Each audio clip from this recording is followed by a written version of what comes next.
she was interviewing in her car, and then she literally started driving. It read well, but then it has three different formats all in the top half, if that makes sense. I Got had it. a guy that interviewed, and he was like sitting like this, like he was like the president of the company in his interview, like sitting back, and he put his feet on the table. In today's episode, we have a special guest, Gillian Diamond.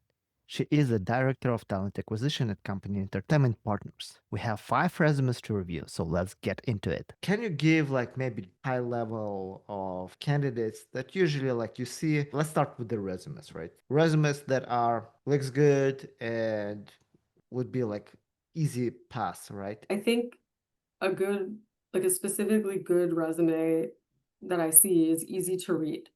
It doesn't come off choppy, it doesn't look confusing, it's clean. It can be more than one page, that's totally fine.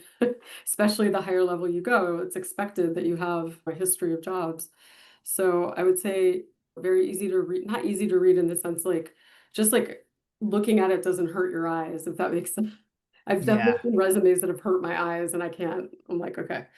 But yeah, that's a really over high level overview. And I would say broken down so it's understandable. Like you have your summary, you have your professional experience, you have your skill set, you have your education. And so it's easy to understand, not everything all lumped together. I think most professional people these days know to do that, but you never know. There are some people that could have a resume that's jumbled together. So that would be my biggest thing, like easy to read. And then as far as resumes that are red flags or I can't read them. It looks confusing to me. I don't understand. The flow needs to read seamlessly. Maybe I'm not understanding where you worked, or maybe your positions aren't making sense to me. Or, for example, if I'm really analyzing your resume, because sometimes recruiters will also go, or talent acquisition professionals will go onto their LinkedIn page, maybe things aren't matching. And that's a red flag for Mhm. sure. Because it's like, what are you really doing? Are you working here or are you working there? What is really happening here? So those are some major red flags that I wouldn't move forward with. Again, the real specifics, like if someone has gaps in their resume or if someone has some small things on to me, that's not a problem. It's really just about the aesthetic of the resume and making sure that it's legible, you could follow it, it's understandable, and then that person is really telling you their story of their work history. So I can look at your resume and say, okay, cool. So this person, this is where they started and this is where they're at now. And it doesn't have to be exactly from the first job you've had. Again, it depends on the role and it depends on how long you've been working and things like that, or if you're just a recent graduate. So hopefully that answers the question from a high level. Yeah, yeah, that totally makes sense. And I totally 100% that readability is the most important part. And following question, this general rule of that recruiters or hiring managers, they spend like first 6 seconds to assess your resume. What is your time frame like when you have, and obviously if you have just maybe like couple of resumes, you spend more time. But if you go through the pile of resumes, like what usually, how fast do you making decision? Okay, go, no go, kind of this thing. Sure, that's a good question. And I'm sure a lot of recruiters do this or TA specialists do this, but I will look for words that are on the job description. That still is the Yeah, case. I'll do yeah. a control F and I will definitely read the resume. So I try to take the time. But again, if it's something that I just can't read and it's like hurting my eyes, that I pass like really fast because it's Right. and that doesn't happen very often, to be honest. Like most people these days, they'll run it through Chat GPT or they'll have their friends look at it or an executive coach or a TA, whatever there is. There's so many resources out there, websites, templates. And most people these days have pretty good resumes overall. There's just some things that need to be tweaked on it. But I would say, yeah, if it's one of those resumes that I'm struggling with, that's a fast three Fast to six pass. seconds. That's true. But I would say most resumes, I take the time to really look through them and I'll do a quick search, the control F. Let's say if we are hiring for a technical role, let's say we're looking at, let's go old school, .NET. And I Yeah. need someone who's behind the scenes or the back end. And I'm looking for .NET, but I don't even see it on this person's resume. And it says that they're more front end. I'm going to pass. But I Right. will look for the technical skills, obviously, that's needed. But if it doesn't match the job description, then I have to move on. But I would say the amount of time I spend on it, I read fast personally, so I would say it could be like a minute for each one, but I really do try to take the time because these people are putting together their trajectories. And I really do try to take the time to look through them and see what they're all about and ensure that if I do see those words or and it's a pretty good layout and it looks like they have the experience, I'll move them forward to the hiring manager.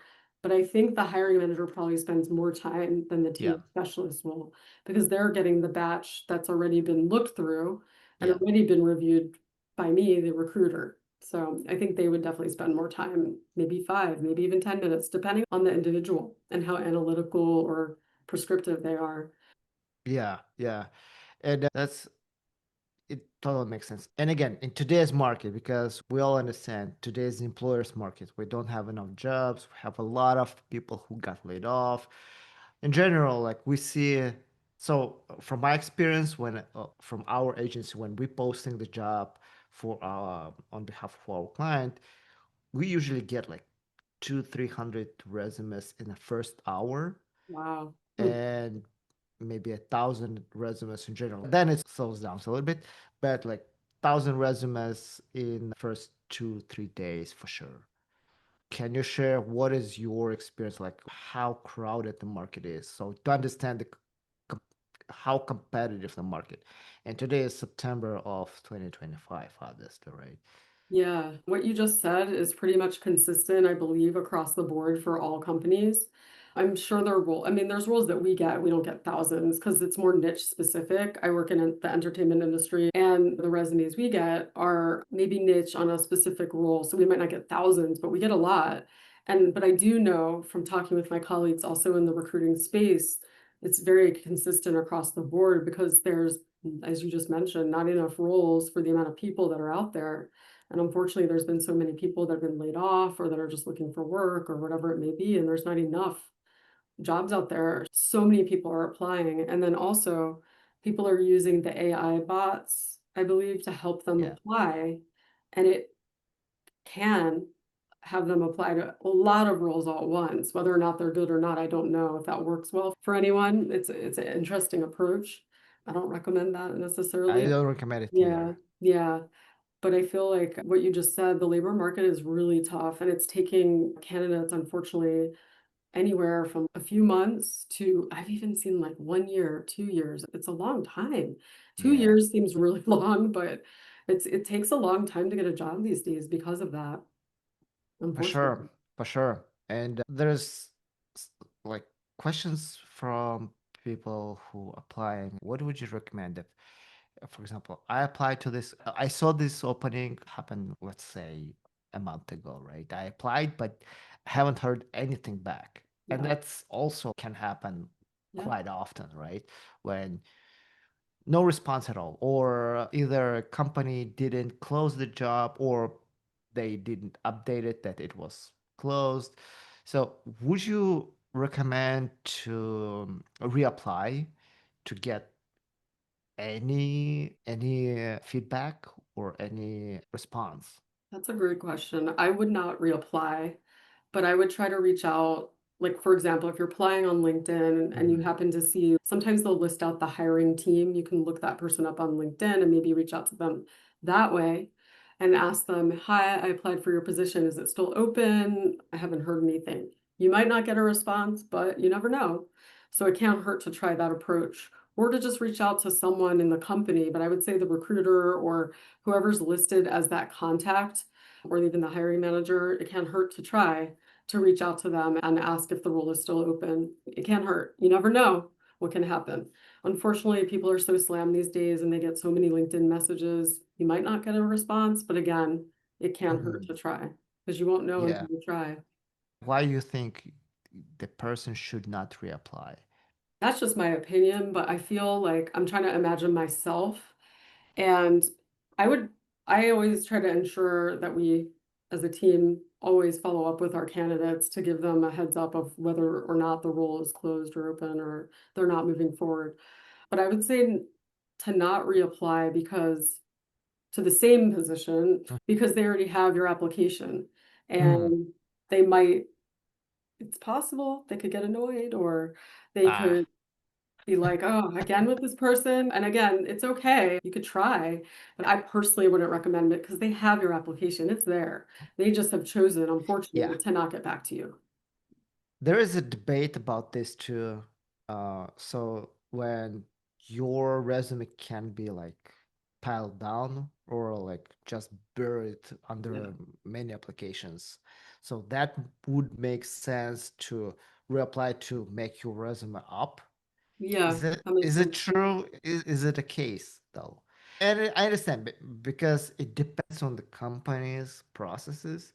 Yeah. If they really establish really good process that you applied and your resume won't get buried or won't get noticed, and if it's not fit, they may ignore or may not reply back right away, or they will follow up with a declining message, like maybe in a month, in a 2 month, For a year.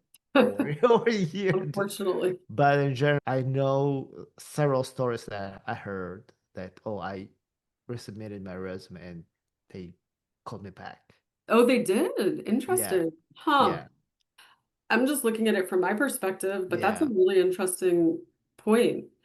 I'd say if you still don't hear back from the hiring manager or the recruiter or whoever it may be that you tried to reach out to personally, because I've been reading and because I try to keep up just in general, even if I'm not looking for work, just to know what best practices are out there. And everybody's recommending the network connections is the best way to go to try to build those relationships. And it's hard. It's not just reaching out on LinkedIn, it's also meeting people in person, going to these meetups like you host, or yeah. however you build your relationships in the industry that you work in. That's super important to looking for a job. But I would say, I guess, if you haven't heard back from anybody, still quiet, yes, it can't hurt if it's been like another month and you've waited a while and you're really interested in that job. It can't hurt. If you've said that, if you've had people tell you that it works, that's great news. That they should try. It's good to know. I didn't But even think about that. yeah, but honestly, I like your approach more when, and I always also like recommending this. You guys applying, it's worth to follow up with a just simple message that you applied to a potential either recruiter or hiring manager, so you get noticed. Because I'm not sure about today's, probably a lot of people also do follow up messages, but not that much. And definitely that's one way to stand out. So I totally I like this approach. If you haven't heard back and you see this position is still open and you're sure that you are a good fit for this position, it's worth to try to reach out to Yeah, I her. think so. Right, I really do right. think so, especially if you feel like passionate about it. It's fair to get to want to know a response. A lot of things that I've noticed also is when candidates apply instant message, like the auto reply that comes out first, like from the talent acquisition team, gives a heads up. Sometimes they even say, thank you so much for applying. We're excited. We're looking forward to connecting with you. We get so many applicants that if you don't hear from us, that means we're not moving forward. And they'll tell you that in that initial message. So I also recommend make sure you always read those initial messages, even if it's a generic robot responding to you, read what it says, read through the lines, because if they're saying like, we're too busy, we get so many applicants, whatever it may be, and if you don't hear from us, then that's a telltale sign they're not going to reach out to you. They're not going to give you a response. They're not going to officially reject you. They're just going to leave you in the limbo, but that's your answer. I've noticed that too. That's something else I've Yeah, heard about also, which is yeah, unfortunate, but at least they're letting you know up front. So candidates really should pay attention to these auto responses that are sent out from the ATSs and make sure they read them. yeah, 100%.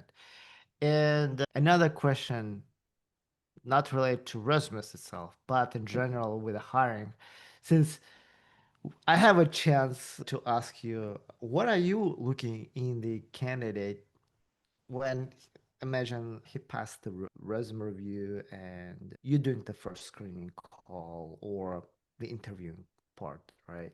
What during the interview you usually looking in the candidate, and would be a green flag, red flag, similar? I'm focusing more on their voice and I'm able to focus when I'm on camera with them. It's great. but it's also hard to sometimes you're looking at the person too much. I don't know. That's just me. I know a lot of people like the virtual on camera. I usually do that as a second pass. My first pass is a quicker screening. So I'll Yeah. describe what I'm looking for in that, and then also in the actual like more formal interviews that are on camera or in person, but mostly on camera. So the ones on the phone, I'm looking for just a personality, like someone that can speak to their role, someone that knows how to talk to people. You don't have to be communicative or talkative for every single role that you apply to because it might not make sense if you're working in a role like maybe when you're a software developer and you're not necessarily even communicating with a lot of people, that's okay.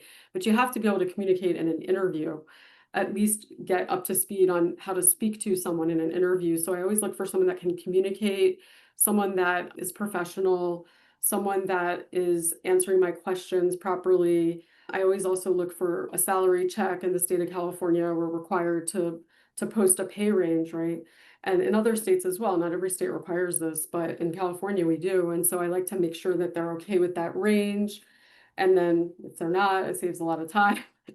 And then making sure just the basics of the job description, they understand it, understand the company that, that you work for, and just seeing what their knowledge is, if they've even looked at our website or anything like that. And that's okay if they haven't at that stage, but just making sure that they're really interested in the role and able to communicate and are able to fit into or add to the culture of whatever company that Yeah. you work with. That's something that I would look for. That's in the initial phone screen, and also location. We're in a hybrid environment, so we always try to hire people in the LA area, but depending on the company, if they're remote, it doesn't matter. But yeah, that's pretty much what I look for in the screen. But in the actual video interview, I look for more. There's a lot more. And behaviors are harder to see on a video camera than they are in person. But the behaviors are also something to pay attention to. If you're asking a question and the person keeps looking down or they're not able to answer it or it's like pulling teeth, that's a red flag. That's something like really concerning to me. That means maybe you don't have the skill set that I'm asking you about in these behavioral questions that I'll ask. And also just being able to see how they answer the questions and how their responses are, like not just about the answers themselves, but about how they answer them. So it's like the behavior piece. And if they're in person, how they talk to you as they walk in the door or how they interact with your colleagues. Because if someone's rude to your coworkers as you're guiding them to the next interview, that's a red flag. Again, I don't know how many people are interviewing in person these days, but back when I was, that was red flags. But green Yeah. flags is also like how polite they are, or how respectful they are, or on camera, how polite they are in general too. So that was a long answer. No, that's totally covering and just summarizing.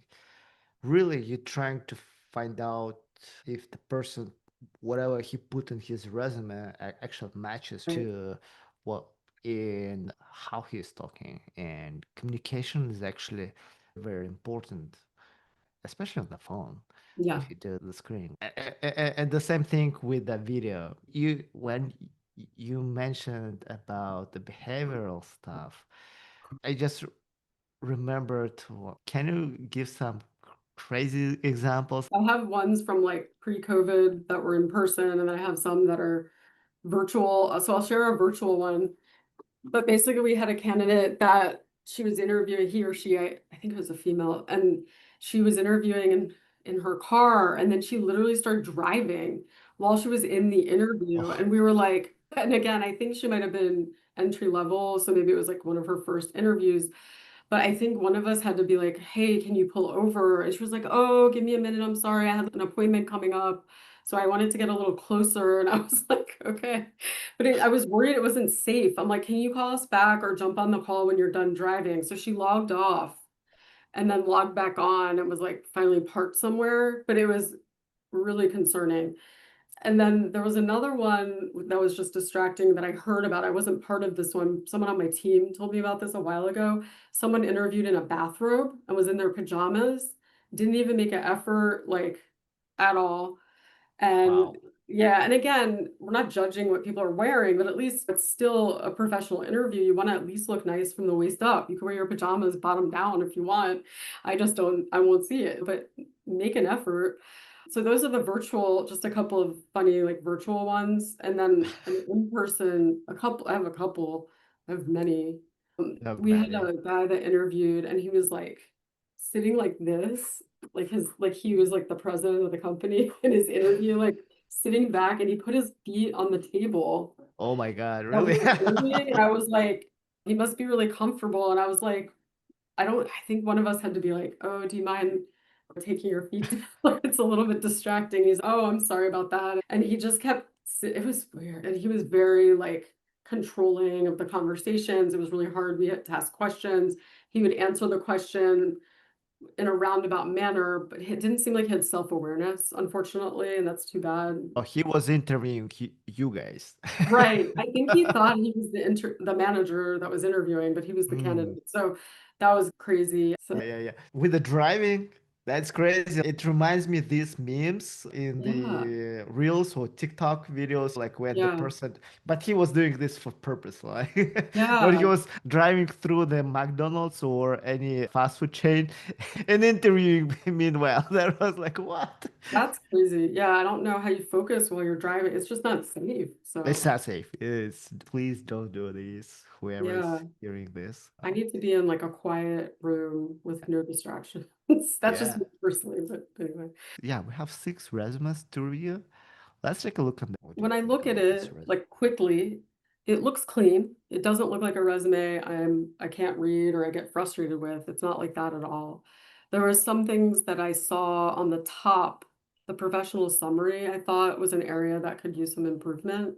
But overall, I thought the resume looked nice. Like template is very nice. You read it, you could tell what they've done.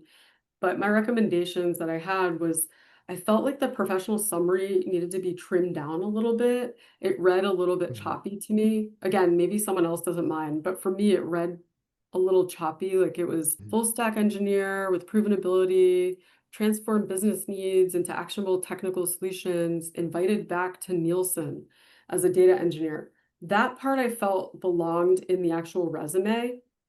So I don't even know if they have a Nielsen. Yeah, he has Nielsen listed on there. They have Nielsen listed on there.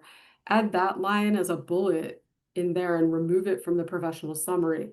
The professional summary is really supposed to be used for, you can give a quick high level overview like they do in the first line of their skills, but also possibly what you're looking for or a quick summary of what you've done, but not necessarily that invited back to Nielsen. I felt like that was more of a bullet for the Nielsen job description, if that makes sense.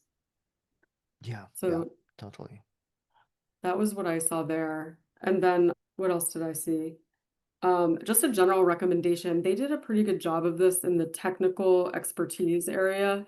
I like that they listed it on the top and at the bottom, but always something to think about is to ensure they add any new softwares and updated per the application. So if they see this job description needs React, make sure you have it on your resume.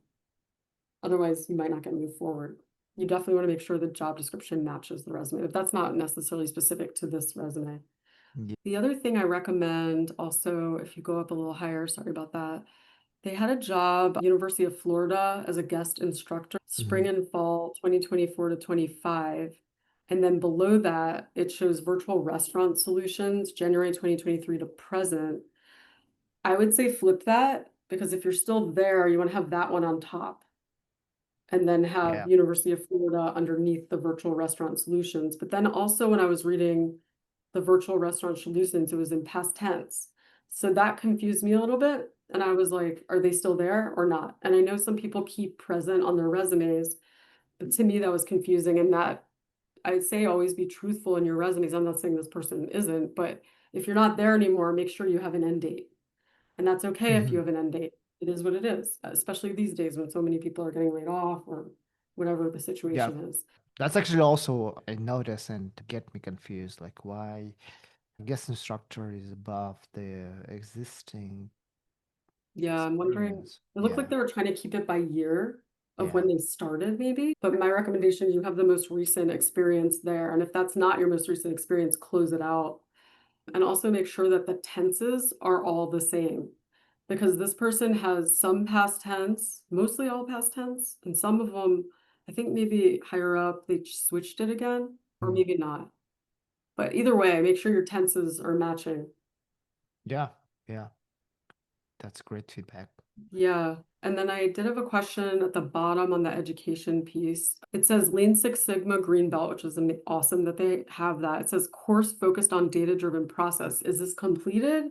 Is this now a certification that you're holding? I'm confused about that. I don't know. So if that's something that I'm looking for, I'm unclear and I might not move forward with this resume because I don't know if this is really something that you've completed.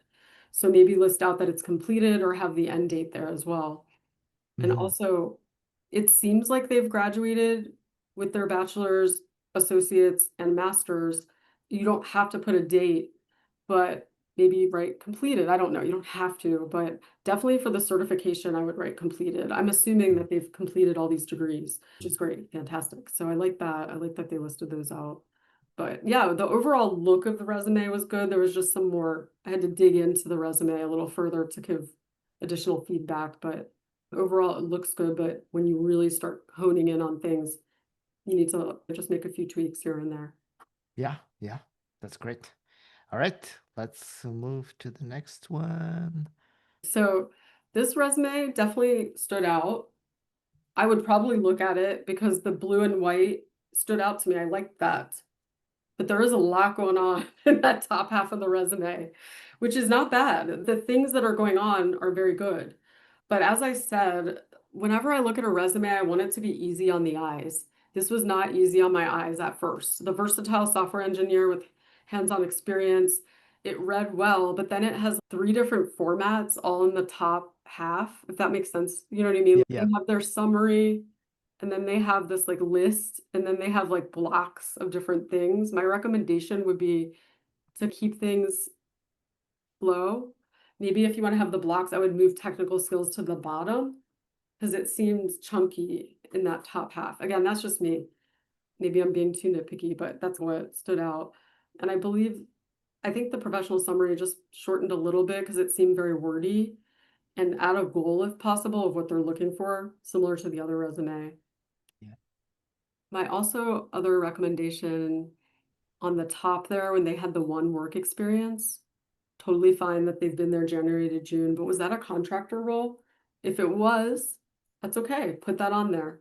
If not, just leave it and people will know it's a full-time role. But sometimes it's good to list out what type of role you've been in, especially if it's a short-term situation, because it'll help clear up any questions that a person looking at your resume might have. And clearly, this is someone that's maybe only had school experience. So I love that they listed out their technical projects. I thought that was very good.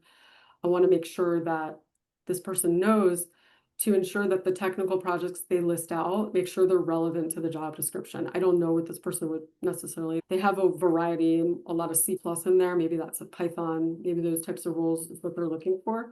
But just make sure at the top they have the most relevant to the whatever job they're applying for. Let's see if I have anything else. I was curious also, maybe they had any other job experience.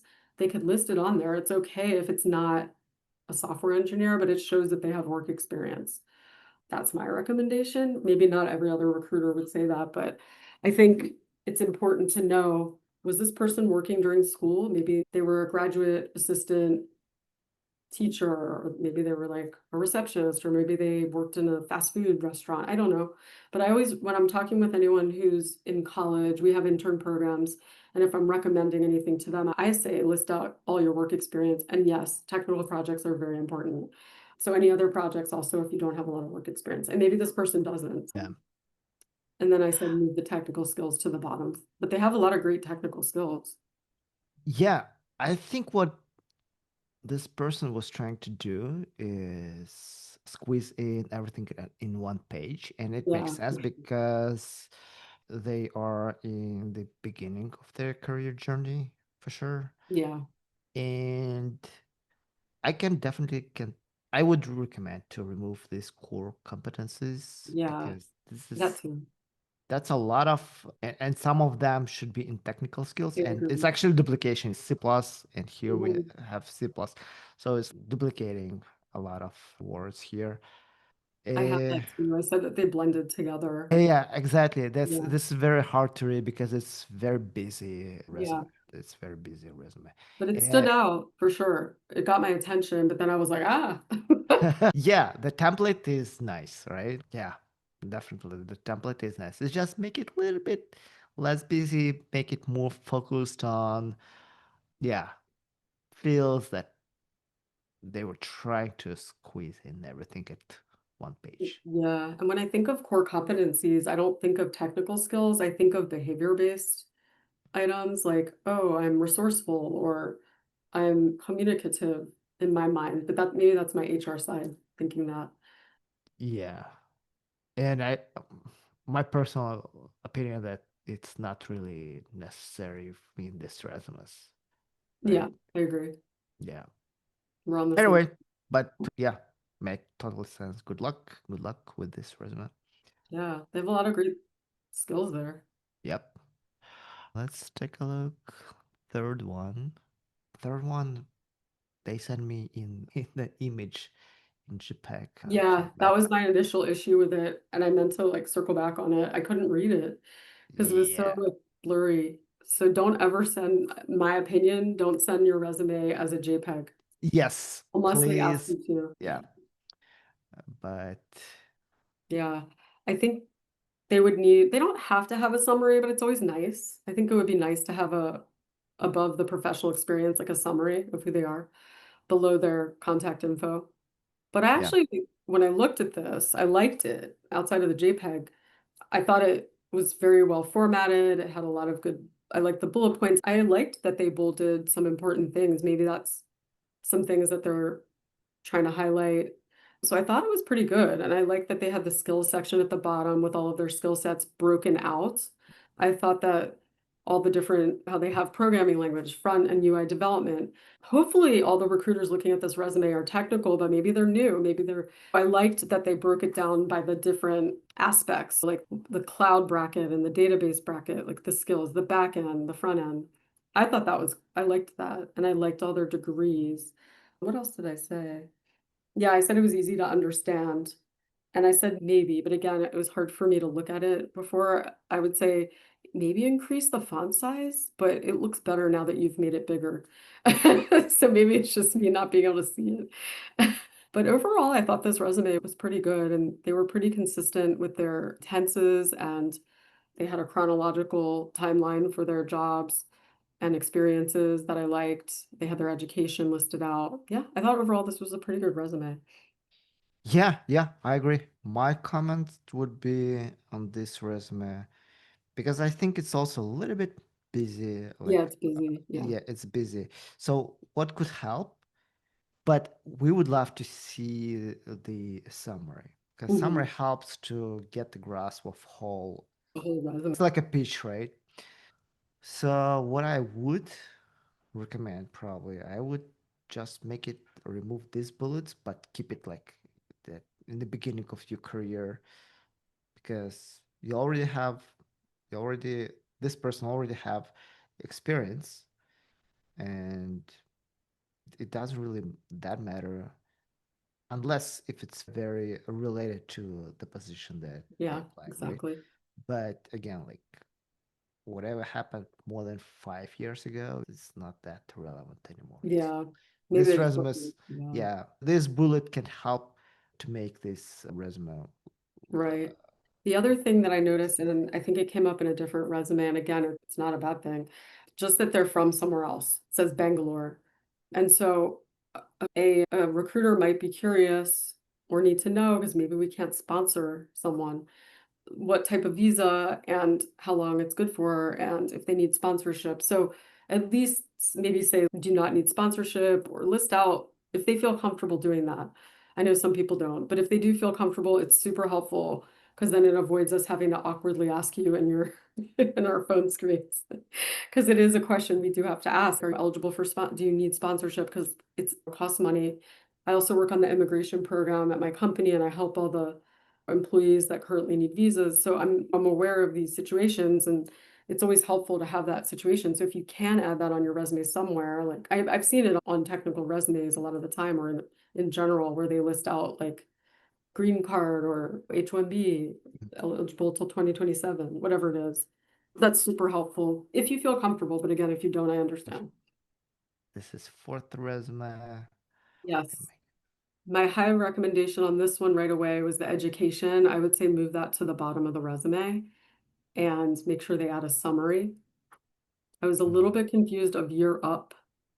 I think I said move year up New York to a bullet under professional experience because that looked more like they say served as an operations manager. So I was confused by that and how, and I understood why they put it in the education because it's career development. But I would say if they served as an operations manager and they did work there, this is something that should go under professional experience. And then you can still say accrued 200 hours of training. Yep. That's my opinion. Yeah. And then let's see. I like that they listed out that they were an intern. Here, I also was curious and wanted to know if they were a contractor or filling in or whatever it may be. Just as much information as you can provide if you're comfortable. The supplemental instruction leader, was that like another internship or were you actually an instruction leader for that period of time? Were you a contractor? If not, that's okay. But just curious, it'll help answer a lot of questions. And same with the internship, I understand those are a limited time. Was the instruction leader also internship or, it was something that I was questioning. And another thing I was recommending is there was a bullet where they talk about how they help students with further learning. Yeah, it was under the Borough of Manhattan Community College, help students with further learning. How did they help the students? Explain that to me with just a couple of words. Help students by teaching them and giving them instruction on how to read a book. I'm making this up, but I didn't understand how they helped the students. I guess because they were an instruction leader, but what did they do to help those students? Because they Yep. said taught students how to use school-related software, so I understand that one. But give an example of how you help students. I think that was So right. I assume, Gillian, that oh yeah, this person's still in school, I assume. Oh, Yeah. I see. That's why education is on the top, right? And the rest are just internships. They should Is label what that I'm second thinking. one then, the Borough of Manhattan CC. It makes it seem like that's like a full-time role or something. So it threw me off. Yeah, I agree. Even if they're still in school, I say move the education down. Move it down. Yeah, projects. That Yeah, I those. like, Yeah. go ahead. No, what I'm think this is yeah, this project is that they were doing in school Yeah, based on this. I like the skills section. That was totally fine. Yeah, the projects was fine. I didn't have an issue. But if they are just, in fact, not just, but if they are an intern, this whole trajectory that they're showing us, then I would say label that out and add a professional summary, even if it's about school. That's Yeah. fine. So in general, what I see, and we got a lot of questions, right, Gillian? We were like trying to figure it out on the fly, Yeah, which is not a good sign for the resume. right, If it's not that straightforward and it's not that clear, so we would understand right away without having conversation. Oh, why is this here? Why is this right. there? So make it simpler. Again, like Easy to read, exactly. is it to read exactly? Telling the story in a way that doesn't raise a lot of questions. Summary would help here too, by the way. Yeah, absolutely. I agree. Right? Cool, cool. All right, let's go to the next one. Now, this resume I liked. I didn't have too much to say. I liked the summary. I liked that they were honest with their level of experience. I say 2+ years. I liked that they added the graduate assistant because that's important. That your work experience is important to show that. I felt like maybe the second bullet could be the second job, the associate software engineer probably did it the way they did it because that's their only work experience. Their true applicable work experience is a little long, but I think it's fine. And then their projects were listed out nicely. I thought it was a good overall resume. I like this one. It read cleanly. I didn't have a lot of questions. The only question I had, and it was similar to the other one, that was from Bangalore. I noticed that they were from India if you feel comfortable, list out what visa you're on and if you need sponsorship or however you want to do it, if you're comfortable. Again, we can always ask that in a phone screen, but it does help to answer those questions. But overall, I thought this resume read pretty well and I thought it was pretty good. Yeah, I agree. I agree. I Have like any anything that stands out. I also like that they listed on the top their LinkedIn, the GitHub, which shows that they're a true technologist, the AWS certification. That's great. They can maybe move that down, but if that's a link, a hyperlink that they want to lead to something else, I understand that. Maybe they could have added that to their education, but I think it's fine on top. Yeah, the only I think what's the problem? I assume that this and the previous resumes graduates who are like who are in the beginning of the journey, right? Yeah, So these resumes immediately tell us that they are either graduates or have in the beginning of the journey. And I think that's in general with the market itself. Right now, that's the very tough situation. That was always the hardest period of time to get the first job, to get the yeah, first. exactly. Sure. So it was never easy to prove that you actually capable of doing the work just with the resume. So yeah. Anyway, I would also I also mentioned some resumes, the previous resumes, they were more generic, and some resumes, I'm talking about those who are graduates, were like more focused, like I'm software engineer. I am, and I think this is would stand out more better than those who are just graduate and they're Yeah. they've been all over the places and they haven't stated like what kind of position they want to get. Oh, it's so hard. I totally resonate with those. And honestly, overseeing the intern program almost every year since I've been at my company, I've really had some great conversations with these interns to try to help them with their next steps. And some of them are graduating and some of them aren't. Some of them we even hire at our company. But I love it because we get to help these people. And I always we go to career fairs as well. And I really enjoy going to those because we get to speak to the students and help them. So I know there's such good talent that comes from all these universities, and they're also motivated and excited, and it's great with their energy. And I would say the best advice for people who are just starting their careers is make sure that, again, make sure your resume is easy to read. Make sure that you have the professional summary. Make sure you have list your projects if you don't have a lot of work experience, but list your work experience out. You don't have to list every single job since you were 10, but list out what work experience you have so we see that you have been working through your career. Make sure you create a LinkedIn profile. Make sure you have that profile and make sure they match your resume and your LinkedIn profile. LinkedIn is so important for recruiters that we rely on that so much. And to make sure that it matches is also very important. And LinkedIn also provides areas where you can list your skills and just make sure you're listing out all your skills, don't forget. And then for those that are also just starting out outside of the resume and outside of the LinkedIn, make sure you're networking, make sure you attend those career fairs. Those are so important. There's such good opportunities to meet employers. Even if the employers aren't hiring, they'll take your resume and hang on to them for future positions. But it's just a great way to network and meet people and possibly even get a job. So I know people prefer sometimes to go online so they don't have to drive somewhere, but there are virtual career fairs as well. There's tons of them out there. But I think in person, there's something to be said about that. I'm a big in-person person. Yeah. So I love to meet students in person. I think it's great. So make sure you're always like trying to network. If you're still in school, utilize your career services department. Make sure you go to the career services, find out when the next career fair is, find out.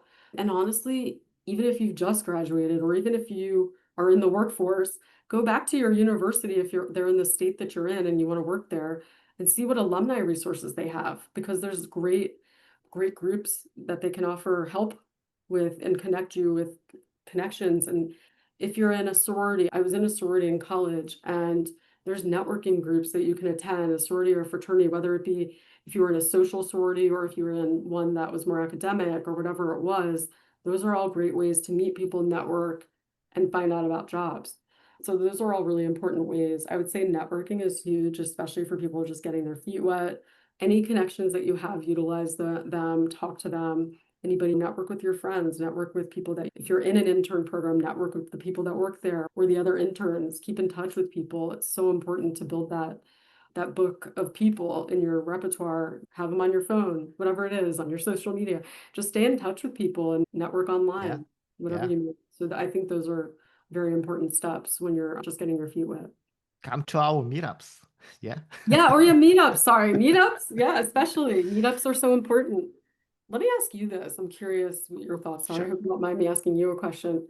From your perspective, and I know you and I have obviously connected and had a successful meetup, and it was a great way for my team to meet people and candidates. Do meetups, do they dislike recruiters attending them? Because I think that's also a great way for recruiters to meet talent too. And that would be a great way for new people to meet recruiters, but I don't know if that's always welcome. Depends. Back then, for us, we didn't invite any external recruiters. We Right. were like, because at the, we would we would love to make more sense so companies who hosting they, Sense of that. but today I think it depends on the organizers, to be honest. But I did see this disclaimer or somewhere they would say, please, if you are external recruiter, or please contact to the host or to organizers and Yeah, let them know. Yeah, it depends. It depends. it I makes, don't, yeah. I just wanted to ask about that because I was going to say that's a great way to also connect with recruiters sometimes at meetups or just at networking events. That would be great to connect with other potential hiring managers for sure. It's Right. like 100%. And hiring managers do, they usually, oh, if you want to submit your resume, please contact to this recruiter or send a resume here and let me know. You, by going to the meetups, they won't bypass recruiters, right? They will still Yeah. be the first resort to talk to anyway. Yeah. And I thought of something else to help people who are at any part of their career path. Find a headhunter or find a staffing agency or an agency that will help you get out there. It might not always Absolutely. work, but it can't hurt. And go It to can more hurt than for one. sure. It can Yeah, hurt for sure. You never know, like staffing agency or recruiting companies or recruiters, they might have a opening that may fit for you, or may exactly. not. But again, like it never got hurt.